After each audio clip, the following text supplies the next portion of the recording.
سرکار دو عالم صلی اللہ علیہ وسلم نے ہاتھ بڑھایا، ڈول ہاتھ میں آ گیا، اس کو دے دیا، کہا کہ اب تو اجرت دے دے، اجرت میں کھجور ملے۔ آپ اپنی بیٹی کے گھر آئے اور آ کر کھجور اپنے بچوں کو کھلا رہے ہیں۔ پہلے کے بیٹا تھے کھجوروں سے بھر جاتے تھے، اب چاچا حصے کرو کھانے کے، ہم 3 حصے کھا کے چوتھے حصے کو ٹٹول میں پیزا ڈال کے دیں۔ ایک دور کے واسطے ایک خدوے میرا رہا تو اللہ یاد آتا، اور تیسرا اتنا کھانا کھانا کہ آپ کو صحت ملے۔ ڈاکٹر ہوئی تب تشریف لائے، اپنے نوازوں کو کھجور کھلا رہے ہیں اور کھجور کھلا رہے ہیں، ادھر نوازوں خوش ادھر نانا خوش، سبحان اللہ، دونوں خوش ہیں۔ ادھر اس کو ذہن میں آیا، ارے میاں جو پانی سیننے آیا تھا وہ پانی بغیر سینے کے ڈول ہاتھ میں آیا ہے، تو وہ بغیر پانی کو سینے کے سے اتنی محنت کیوں کیا؟ پانی بغیر سینے کے بھی تو آ سکتا تھا۔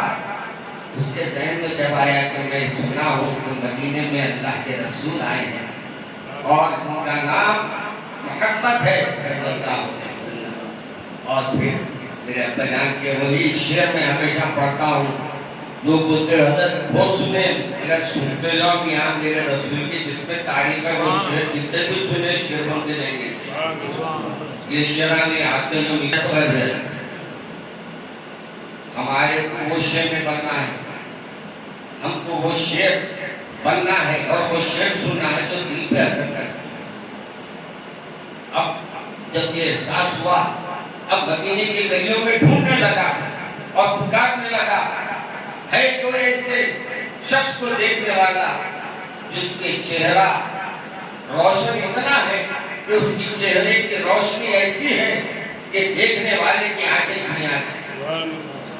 اس کے بعد ہمارے والد اکثر پڑھا کرتے تھے، خدرانہ کیا تھا جامع زیبا کی کھپن، سرمدی آنکھ مذہب ناز بھری وہ چتون، وہ عبائے عربی اور وہ نیچا دامن، وہ بکھڑے کی تجلی وہ بیاض گردن، مردہ بھی دیکھے تو گر چاک گرے پانے کفن، اچھلے خبر سے جاری ہو زباں بے سخن، مرحبا سید مکی مدنی العربی، دلو جا باد فدائے چہ جب خوش لکھبی۔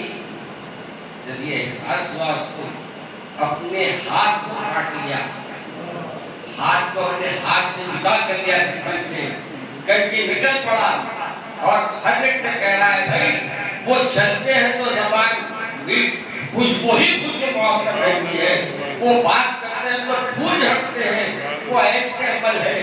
میرے سرکار کی شان بیان کر رہا ہے۔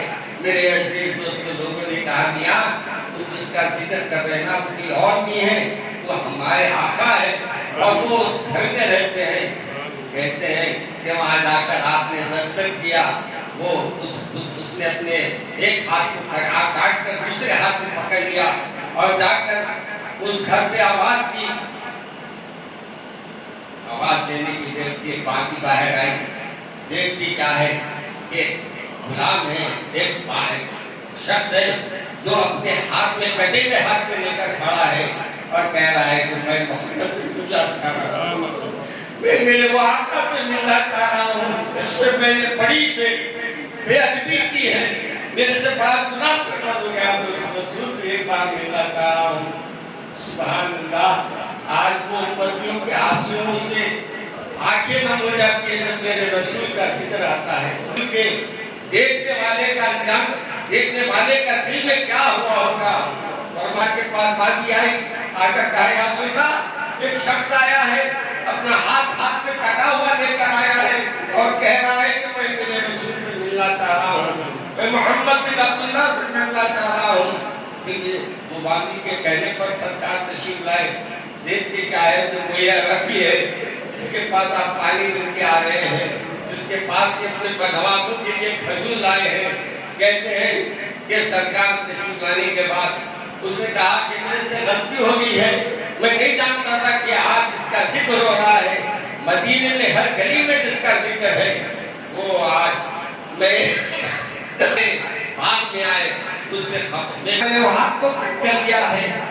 سرکار سے کہا یا رسول اللہ اب میرے لیے سرکار کو سرکار نہیں سمجھتا تھا. وہ تو سرکار کو بڑے جانا کب جب اس نے ایمان لایا. اب یہ ہمارے بہت پیاری تقریر فرمائی ہمارے ابراہیم صاحب نے.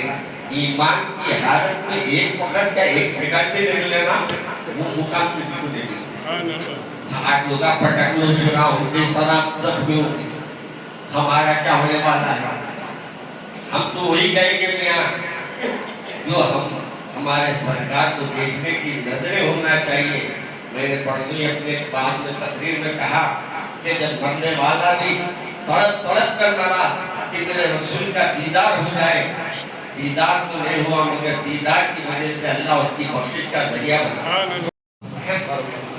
اے اللہ آج جو تیرے گھر کی حفاظت کے لیے جان دے رہے ہیں اے اللہ ان کے نذرانے کو قبول فرما. اے اللہ ظالم اپنے لحاظ سے جو ظلم کر رہے ہیں ان کو تباہ و تاراج فرما دے. اے اللہ جو ہماری مساجد پر ہمارے گھروں پر نظر رکھ کر ہم کو نشانہ بنا رہے ہیں اے اللہ وہ ہدایت کے قابل ہے ان کو ہدایت دے. ورنہ اے اللہ ان کو بھی وہی عمل کرا وہی عمل ان سے اے اللہ وہ عمل ان سے کر جو ہمارے لیے لوگ مصیبت پیدا کر رہے ہیں. اے اللہ ان کو مصیبت میں پیدا فرما دے ان کو مصیبتوں میں ڈال دے. اے اللہ عالم اسلام کی حفاظت فرما ان کو یہ کر دے نیک کر دے. اے اللہ ان کو فلسطین کے لیے کچھ کرنے والا بنا. اسلام کو بھی اے اللہ یہ امن کا گہوارہ ہے لیکن اس کو کچھ لوگ بگاڑ رہے ہیں. اے اللہ اس کو بھی پورا امن بنا دیجیے. اے اللہ جو کچھ ہمارے نفرتیں بڑھ گئی ہو اس کی محبتوں میں بدل دیجیے. اے اللہ اپنے کرم سے اپنے فضل سے یہ جو بھی محفلیں ہم نے کیا ہے اے اللہ جس سلسلے کے ہمارے بزرگ ہیں آگے بڑھایا ہے اے اللہ ہمارے اس کام کو قبول فرما. اور اے اللہ ان کے جو بھی ہم سے اچھے عمل ہوئے ہیں اے اللہ ہمارے بزرگوں کی خبروں کو اپنے نور سے منور فرما اور اس کے ثواب کو اے اللہ ان تک پہنچا دیجیے. اے اللہ اپنے کرم سے اپنے فضل سے اے اللہ جتنے حاضرین ہیں اور جتنے سامعین ہیں جتنے ناظرین ہیں اے اللہ ہر ایک کی مرادوں کو پوری فرما. سب کو صحت عطا فرما. اے اللہ جو بیمار ہیں ان کو شفا عطا فرما. جو پریشان حال ہیں ان کی پریشانیاں دور فرما. جو مصیبت زدہ ہے ان کی مصیبتوں کو دور فرما. اے اللہ جو محفلوں سے گئے ہیں ان کو آنے کی توفیق عطا فرما. اے اللہ ہم کو تیرے احکامات کو پھیلانے والا بنا تیرے رسول کے فرمان کو پھیلانے والا بنا.